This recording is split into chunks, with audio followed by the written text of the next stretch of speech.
तो हमें एक बाहर देने के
இலங்கையில் இருக்கின்ற தமிழ், சிங்கள மற்றும் வடக்கு, கிழக்கு, தெற்கு, மேற்கு என்று பாராது சகல மாவட்டங்களிலும் வாழுகின்ற மக்கள் மேலேயே ஏகமனதாக ஒருமனதோடு தேசிய மக்கள் சக்தியை தெரிவு செய்திருக்கிறார்.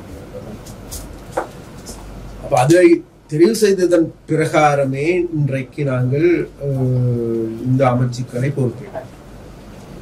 இந்த அமைச்சுக்களை பொறுப்பேற்கின்ற போது மேலே எங்களுக்கு எல்லோருக்குமே தெரியும், கடந்த 76 வருடங்களாக இந்த நாட்டை ஆண்ட ஆட்சியாளர்கள் தாங்களது பொறுப்பினை கைவிட்டு பொறுப்பற்ற விதத்தில் நடந்து கொண்டதன் காரணமாகவே நாடு இன்றைக்கு இவ்வாறான ஒரு நிலைக்கு தள்ளப்பட்டது. அதனால் எங்களுக்கு ஒரு கடப்பாடு இருக்கின்றது. இந்த நிலைமையில் இருந்து நாட்டையும் மக்களையும் மீட்டெடுக்க வேண்டிய தேவை இருக்கு. அதை நாங்கள் சரிவர திறம்பட செய்வோம் என்று அனைத்து மக்களுக்கும் உறுதியளிக்கிறோம். அதே போன்று இலங்கையில் வாழுகின்ற அனைத்து மக்களுக்கும் மீண்டும் மீண்டும் எங்களது நன்றியை நாங்கள் தெரிவித்தோம்.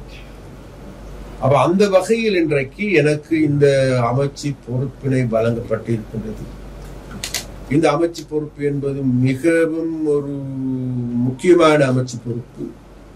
அப்ப அந்த அமைச்சு பொறுப்பினை நான் மக்கள் எதிர்பார்க்கின்ற எதிர்பார்ப்புகளை நிறைவு செய்கின்றவனாக அந்த அமைச்சராக இருப்பேன் என்கின்ற உறுதிமொழியை மக்களுக்கு வழங்குகிறேன்.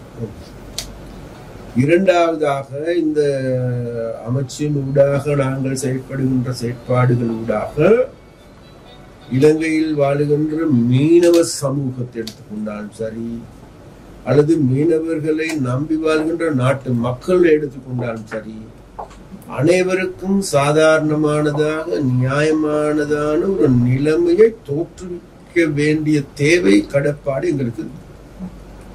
அப்ப அந்த வகையில் நிச்சயமாக நாங்கள் எதிர்வரும் காலங்களிலே இவைகளை திறம்பட சரிவர செய்வதற்கு ஏதுவான நடவடிக்கைகளை எடுப்போம். அதற்கு எங்களுக்கு விசேடமாக மக்களுடைய ஒத்துழைப்பு எங்களுக்கு அத்தியாவசியமானது. மக்கள் இதற்கு முன்னர் தேர்தல் முடிந்ததன் பிறகு கைகளை கழுவி கொண்டு வீட்டுக்கு சென்றதோடு நிற்காது, எதிர்வரும் காலங்களிலே மக்கள் இதனுடைய உண்மையான பங்காளிகளாக மாறி இதனை முன்னெடுப்பதற்கு ஒத்துழைப்பை வழங்குங்கள் என்று நாங்கள் மக்களுக்கு அன்பாக கேட்டுக்கொண்டோம். அதே போன்று எங்களுடைய மீனவ அமைச்சில் இருக்கின்ற ஊழியர்கள், அதனுடைய செயலாளர்கள், அதில் இருக்கின்ற பணிப்பாளர்கள் அனைவருமே ஒன்று சேர்ந்து ஒரு குடும்பமாக இருந்து கொண்டு இந்த எங்களுடைய மீனவ சமூகத்தையும் மீனவர்களையும் அல்லது மீன்பிடி துறையையும் பாதுகாக்க வேண்டிய கடப்பாடு உங்கள் அனைவருக்கும் இருக்கு. அதனால அதை செய்கின்ற வேளையில் இன்றைக்கு இருக்கின்ற இந்த துறை சார்ந்த நிபுணர்கள் அடங்கிய குழுவினர் இருக்கின்றார்கள். அவர்களுக்கு உங்களது பூர்ணமான ஆதரவை வழங்குங்கள். அதே போன்று எங்களை நம்பி இன்றைக்கு 2,20,00,000 மக்கள் இருக்கின்றார்கள். அந்த மக்கள் வழங்கி இருக்கின்ற ஆணை என்பது வேறு எதுவும் அல்ல, நாட்டு மக்களுக்கான விமோசனத்துக்கான ஆணை.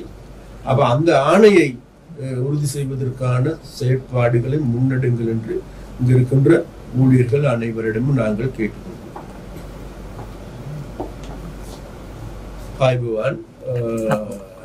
புதிய கேபினட்ல வடக்கு கிழக்கை பிரதிநிதித்துவம் செய்கின்றவர்கள் இருக்கின்றார்களா இல்லையா என்பதல்ல பிரச்சனை. நாங்கள் எங்களுடைய புதிய கேபினட் மூலமாக நாளைக்கு வடக்கு கிழக்குக்கு அல்லது தமிழ் சிங்கள முஸ்லிம் மக்களுக்கு செய்ய போகின்ற சேவைகள் எப்படி என்றது பார்க்க.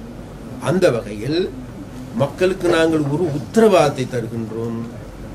எங்களுடைய அமைச்சரவையில் வடக்கில் இருக்கின்றாரா, தெற்கில் இருக்கின்றாரா, மேற்கில் இருக்கின்றாரா என்ற கதையே கிடையாது. அனைவருமே ஒரு குடும்பமாக இருந்து நாட்டை கட்டியெழுப்புகின்ற செயற்பாட்டை நாங்கள் முன்னெடுப்போம். அதற்கு இனவாதம் தேவைப்படாது என்றே நாங்கள் கருத்து. சமூக ஊடகங்களில் சொல்லப்படுது இதுவரை காலம் இருந்த அமைச்சரவையில் முஸ்லீம் பிரதிநிதிகளால் இருந்துன்னு சொல்லப்படுது. ஆனால் இந்த இதில் மட்டும்தான் இல்லை, முஸ்லீம்கள் அதிகமாக வாக்களிச்சிக்காங்க. இது சம்பந்தமாக என்ன சொல்றீங்க? நான் முதல்ல சொன்னதுதான் மறுபடியும் சொல்றது. அதாவது இந்த அமைச்சரவையில முஸ்லிம்கள் இருக்கின்றார்களா இல்லையா, இன்னும் அமைச்சர்கள் பதவி பிரமாணம் செய்யறதுக்கு இருக்கிறாங்க, இன்னும் பிரதி அமைச்சர்கள் பதவி பிரமாணம் செய்யறதுக்கு இருக்காங்க. அதன் பிறகே நாங்கள் அது சம்பந்தமான பூர்ணமான இதுகளை சொல்ல முடியும். இருந்த போதிலும் கூட நாங்கள் மீண்டும் ஒரு உத்தரவாதத்தை தருகின்றோம்.